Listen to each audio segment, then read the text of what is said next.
सिमपुर नामक एक गांव में महेश नाम का एक किसान रहता था। उसकी एक बेटी थी, रोजा।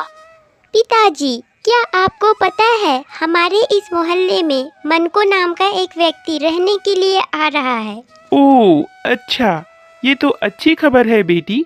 चलो उनका इस गांव में स्वागत करते हैं। रोजा और उसके पिता महेश अपने नए पड़ोसी का स्वागत करने गए। नमस्ते, मैं महेश हूँ।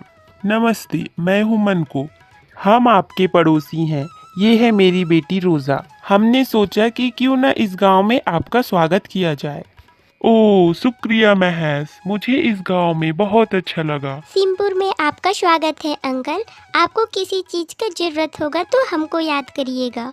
ओह शुक्रिया बेटा, वैसे सुनकर बहुत अच्छा लगा। संजय इधर आओ बेटा। और यह है मेरा बेटा संजय। नमस्ते अंकल। हेलो, आप लोगों से मिलकर बहुत अच्छा लगा। देखना बेटा, यहाँ की मिट्टी बहुत उपजाऊ है। यहाँ पर खेती बाड़ी करके हम कुछ सालों में बहुत अमीर आदमी बन जाएंगे। कुछ सालों में? ये तो बहुत लंबा है। काम करने का क्या फायदा अगर उस काम से जल्दी अमीर ना बन पाए? ये तो बहुत लंबा है। चीजें इतना आसान नहीं होता बेटा। तो फिर उसे आसान होना चाहिए पापा। ये जिंदगी बहुत छोटी है, उसे मैं खुलकर जीना चाहता हूँ। अमीर कैसे बनते हैं मैं पता लगाऊंगा पापा, आप देखना बहुत जल्द। मैं अपने बेटे के बेसब्री के लिए माफी चाहता हूँ। कोई बात नहीं, इस उम्र में बच्चे बेसब्र ही होते हैं। फिक्र मत करो, सब ठीक हो जाएगा। लेकिन संजय के लिए ये बेशब्द नहीं बल्कि उसका जुनून था। संजय, तुम कहाँ थे बेटे? और ये सब तुम्हारे हाथ में क्या है? ये एक अद्भुत सामान है पापा। सामान? अद्भुत सामान? किसके लिए? यह एक धातु को सोने में बदलने का सामान है पापा। ये सब बकवास है संजय, तुम सिर्फ खेत पर ध्यान दो। हाँ पापा, यह सच है। यह धातु को सोने में बदल देगा और हम चुटकियों में अमीर बन जाएंगे। चीजों को सोने में बदलने के लिए कितनी जिंदगियां बर्बाद हो चुकी है, और तुम तो वैज्ञानिक भी नहीं हो। विज्ञान तो सामान्य विज्ञान के अलावा और कुछ नहीं है पापा। मैं पता लगा लूंगा, देखते रहना धातु को सोने में कैसे बदलूंगा। मुझे समझ नहीं आ रहा है मैं क्या करूं। घबराओ मत, ये सिर्फ 2 दिन का जुनून है। संजय कोशिश करते करते थक जाएगा। परंतु संजय ने मन बना लिया था। संजय बेटी, तुम आ गए। चलो आओ लंच करते हैं। मैंने तुम्हारा मनपसंद खाना बनाया है। पापा, मैं अभी फिलहाल बिजी हूँ। सुनो, जंगल में घुड़सवारी करने चलोगे?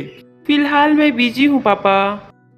तुम्हें तो बहुत पसंद थी। अब मैं बच्चा नहीं रहा और मेरे पास समय भी नहीं है। तुम काम में इतना बिजी रहते हो कि अब मेरे से बात भी नहीं करते। ऐसा कोई बात नहीं है पापा, ये सब तो हमारे ही लिए है।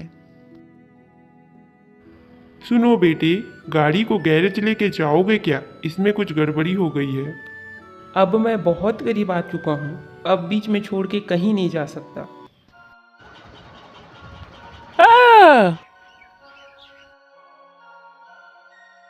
माफ करना पिताजी, मेरी आंख लग गई थी। तुम ठीक से खाना नहीं खाते हो, नींद नहीं लेते हो, और तो और मेरी मदद भी नहीं करते हो, और अभी तो आग लग जाती।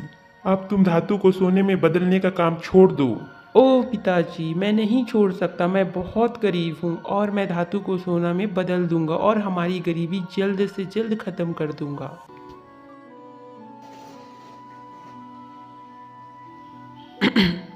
पिताजी, मैं सोच रहा था कि आप मेरे लिए कुछ करें। हाँ बोलो, क्या? मैं ये सोच रहा था कि जो खेत है ना, उसको हम लोग बेच देते हैं, उससे मेरी एक मशीन आ जाएगी। संजय, कहीं तुम पागल तो नहीं हो गए हो? नहीं पापा, मेरे एक प्रयोग के लिए एक मशीन की ज़रूरत है और उस मशीन को खरीदने के लिए हमारे पास पैसे नहीं हैं। अगर वो मशीन आ जाती है तो हम धातुओं को सोने में बदल देंगे, जिससे हम बहुत जल्द अमीर हो जाएंगे। प्लीज़ पापा समझो। मेरे बेटे ने अपनी सूझ बूझ खो दी है। मैंने सोचा कि 2 दिन में उसका बुखार उतर जाएगा, लेकिन यहाँ तो उल्टा हो रहा है। उसका पागलपंथी और बढ़ते जा रहा है। मैं क्या करूँ अब? हाँ कह दो कि तुम जमीन को बेच रहे हो। क्या? हाँ कह दो तुम अपने बेटे को खेत बेचने के लिए, लेकिन उससे पहले एक शर्त रखो कि तुम्हारा बेटा मेरे से आकर मिले। पर पर कुछ नहीं, भरोसा रखो मुझ पर, सब ठीक हो जाएगा। मन को वहाँ से सीधे अपने घर चला जाता है। ठीक है संजय बेटा, मैं खेत बेचने के लिए तैयार हूँ, लेकिन इसके लिए एक शर्त है कि तुम पहले हमारे पड़ोसी से जाकर मिलो। बस इतनी सी बात है पापा। ठीक है, आप जो बोलोगे मैं वो सब करूँगा। संजय महेश से मिलने सीधे उसके घर चला गया। तो आओ संजय बेटे, यहाँ बैठो। तो तुमको धातु को सोने में बदलने के काम में दिलचस्पी है? हाँ बिल्कुल, और मैं जानता हूँ ये काम कर लेगा और मैं जल्द धातु को सोने में बदल दूंगा। आप बस देखते रहना, लेकिन इस काम के लिए आप मुझे ना रोके। ओह नहीं नहीं नहीं नहीं, मैं तुम्हें रुकने के लिए नहीं कहूँगा। दरअसल मैं चाहूँगा कि तुम और कोशिश करो। क्या बिल्कुल सच में? जरा सोचो, अगर हम धातुओं को सोने में बदल देंगे तो हम बिना मेहनत के आसानी से बहुत अमीर बन जाएंगे। जी अंकल बिल्कुल, लेकिन मेरे पिताजी हैं कि बात ही नहीं समझते। दुखी की बात है बेटा, मैं थोड़ा सा जवान होता तो कितना अच्छा होता, मैं धातु को सोने में बदल देता, लेकिन मैं कितना करीब था। क्या आपने भी धातु से सोना बनाने की कोशिश की थी?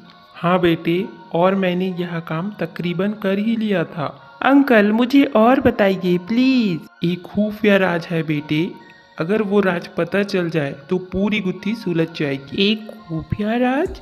हाँ, खुफिया राज, जो कि केलों के पत्तों पर लटके धूल से भरे 7 थैले जो कि प्रार्थना और मंत्रों से बोया गया हो।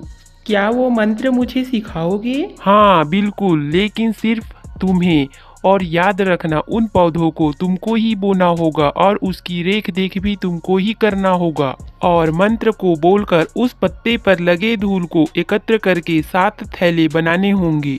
मैं ये काम कर लूँगा अंकल। अगर मैं जवान होता तो ये काम मैं खुद ही कर लेता। आप फिक्र मत करिए अंकल, ये काम मैं हम दोनों के लिए करूँगा। तो महेश ने संजय को कुछ खास मंत्र सिखाया।